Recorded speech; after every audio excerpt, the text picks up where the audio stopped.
Alrighty, hey there, it's smallstreamfisherman, and today it's really nasty and rainy, so carp fishing won't be good.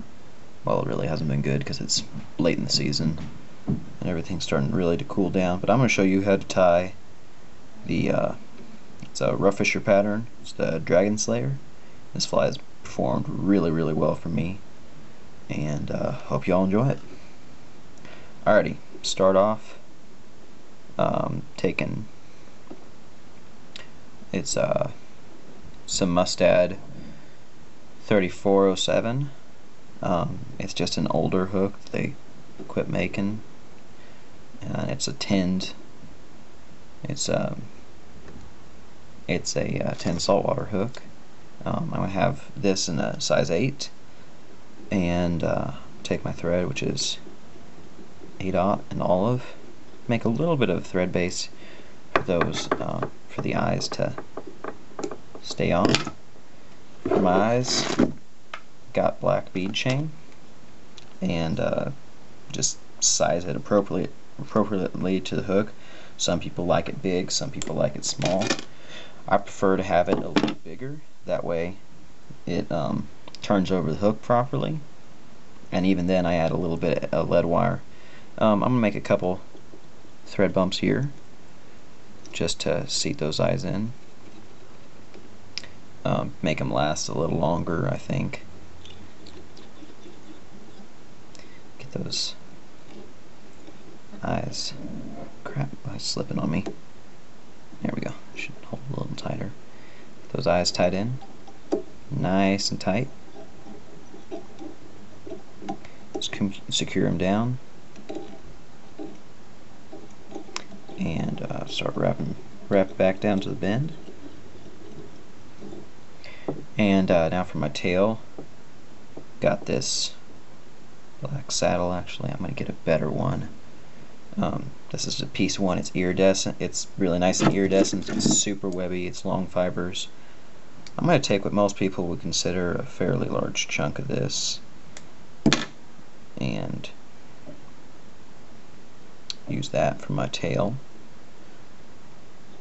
I mean, it's got a little bit of iridescence, so it's got that nice color to it, and it provides really, I think it's somewhat of a trigger point for the fly. Might look like little claws on a crayfish, or a little bit of a tail. And now I'm going to take a little bit of lead wire just to turn over the hook point. I'm taking a small piece, and I'm going to position that right behind the eyes. And this just helps turn over the hook better, and gives the fly a little more jigging type action. Trim that off in the end. Smooth it down.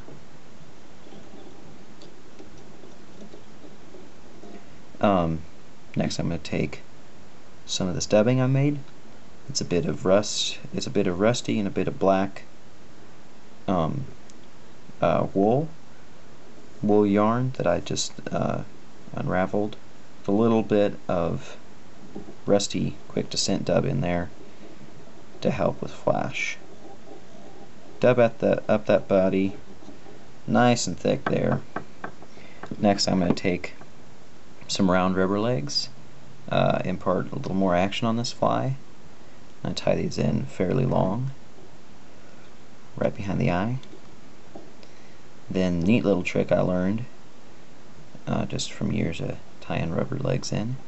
Make one folded over the eyes, make one wrap close to the eye of the hook, and then bring it back and make the wraps behind the eyes, and that holds it in there nicely. And I'm going to take these,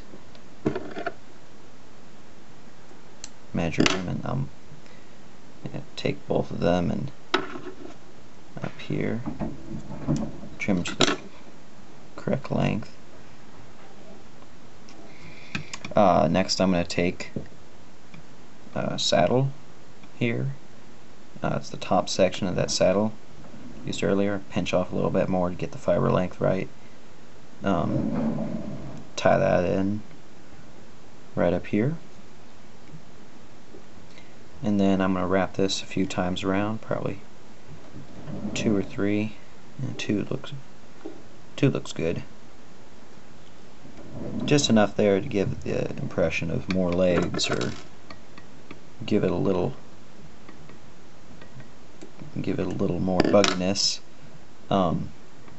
Next I'm going to invert the hook and the vise just so I can see, because sometimes when you do this you'll like take all the fibers from the bottom of the hook, the underside of the hook, which is really the upside, and get them on the underside when it's the top side of the hook, which is the underside when you're fishing it.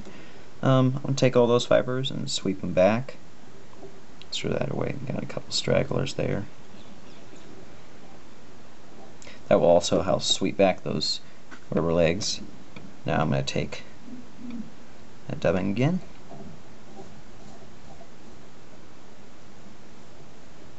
Make a dubbing rope. Nice little dubbing rope.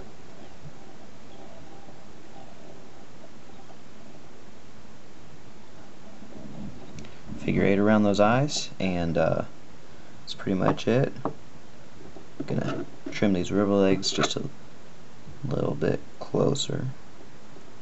There we go, that's better.